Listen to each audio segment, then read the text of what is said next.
Halo semua, perkenalkan nama saya Kevin Ferli Hidayat dengan NIM 124171 2015. Di sini saya mewakili kelompok 2 untuk mempresentasikan hubungan antara cara belajar terhadap prestasi akademik pada mahasiswa akuntansi kelas karyawan di Universitas Bakri.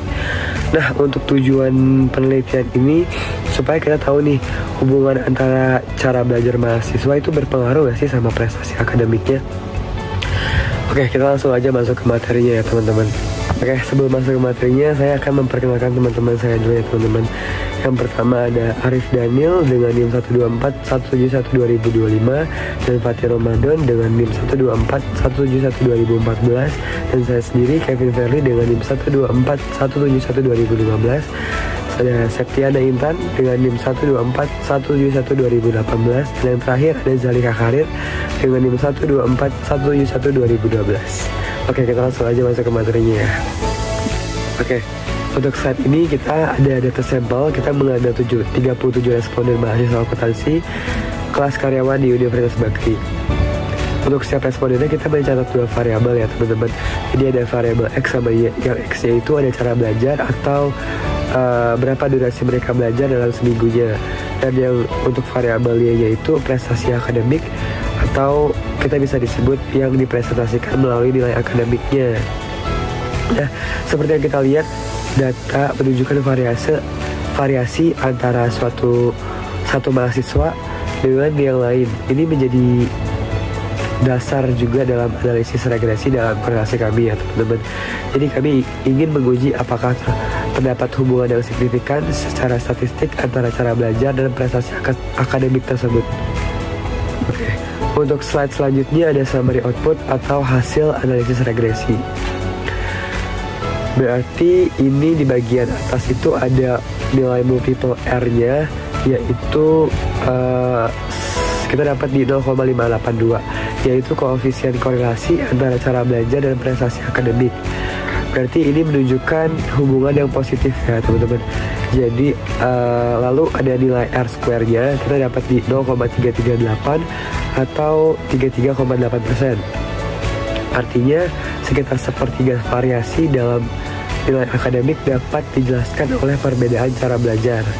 Nah, sisanya 66%-nya itu dipengaruhi oleh faktor lain yang tidak termasuk dalam model ini. Nah, dari uji ANOVA-nya juga terlihat bahwa nilai F-nya itu kita dapat di 17,93 dan signifikan F-nya itu di 0,00016 yang jauh lebih kecil dari 0,05. Maka bisa disimpulkan juga bahwa model regresi ini signifikan. Nah,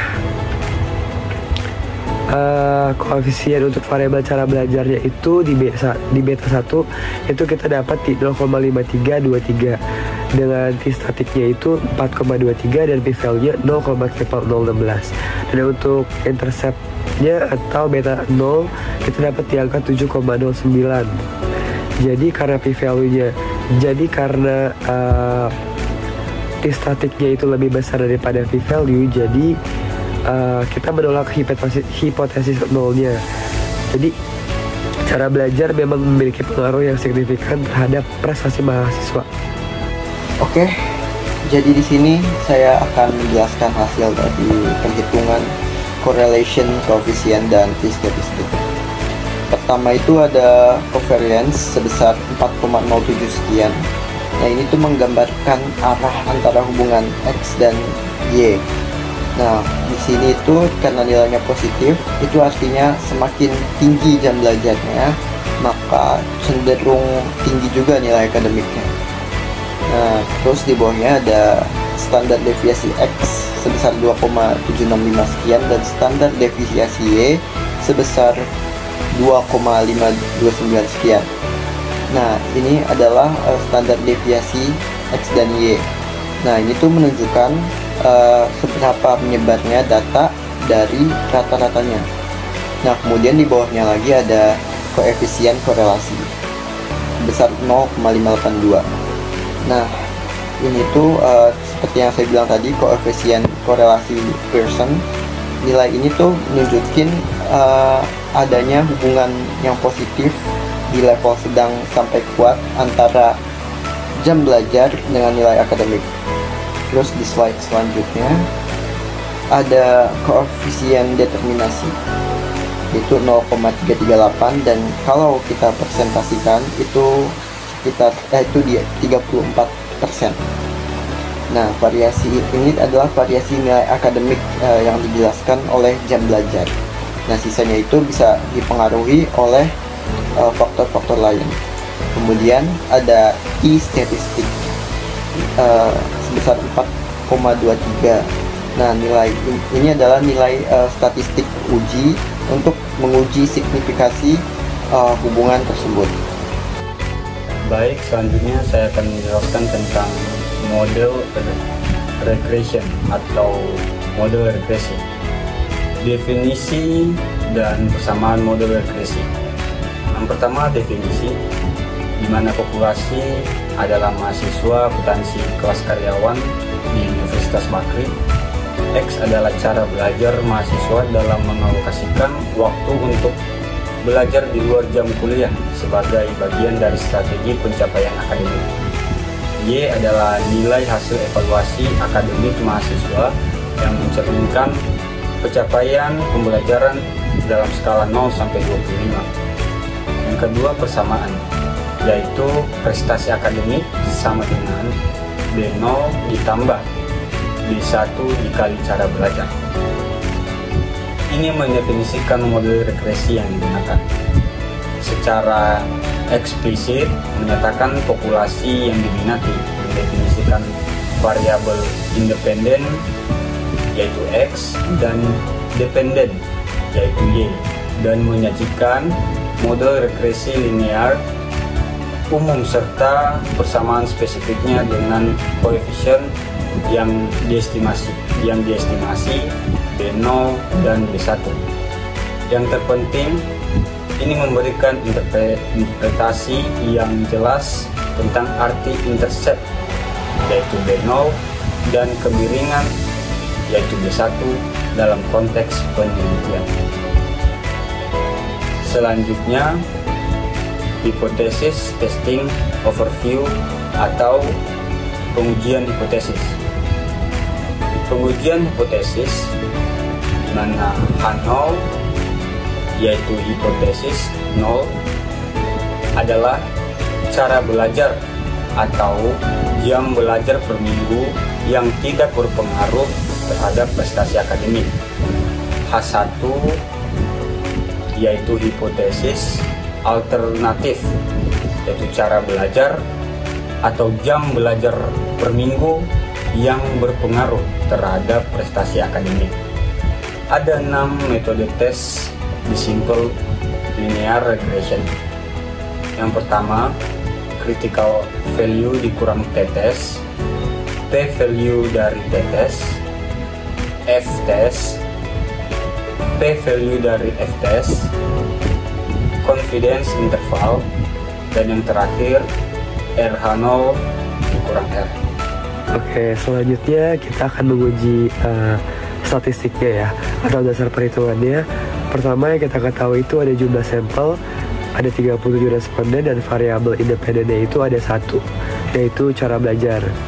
Nah, maka degrees of freedom-nya itu untuk t-testnya rumusnya di n dikurang variabel independennya dan dikurang 1.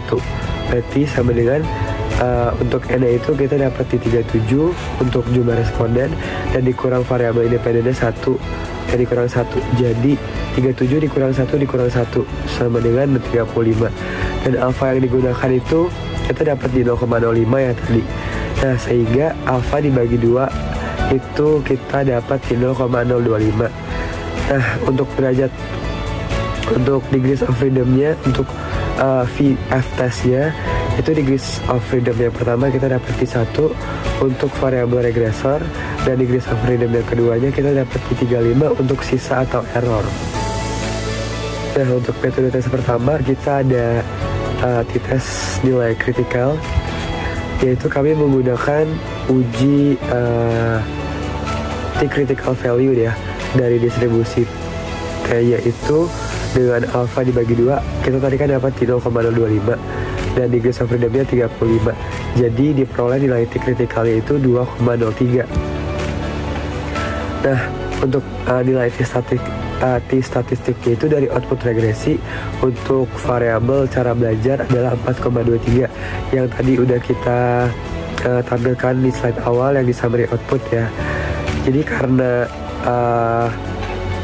si T statistiknya lebih besar daripada T kritikal, maka hipotesisnya ditolak karena ada bukti yang cukup kuat bahwa cara belajar berpengaruh signifikan terhadap prestasi akademiknya.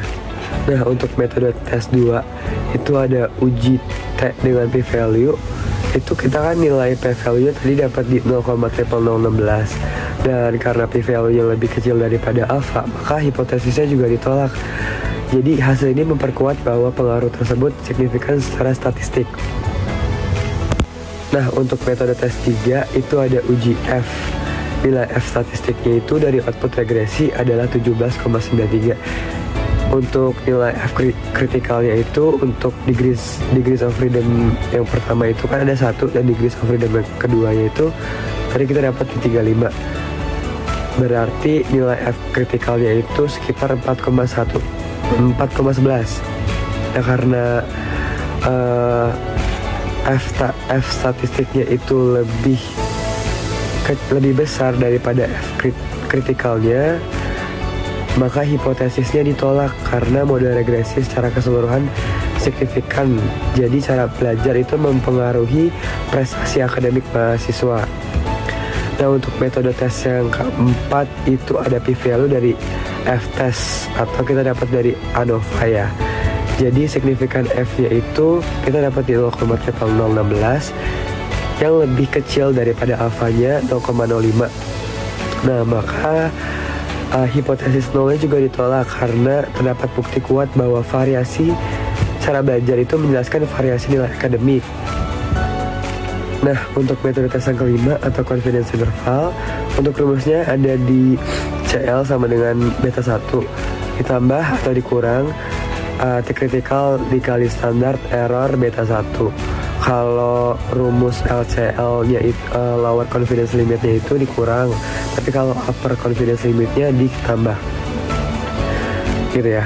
Jadi dari output regresi untuk variabel cara belajarnya kita dapat tadi beta 1-nya 0,5323 dan standar errornya atau beta 1 di 0,1257 dan T kritikalnya atau alpha dibagi 2 ya, degrees of freedom-nya 35 atau 2,03 tadi kita dapat kritikalnya.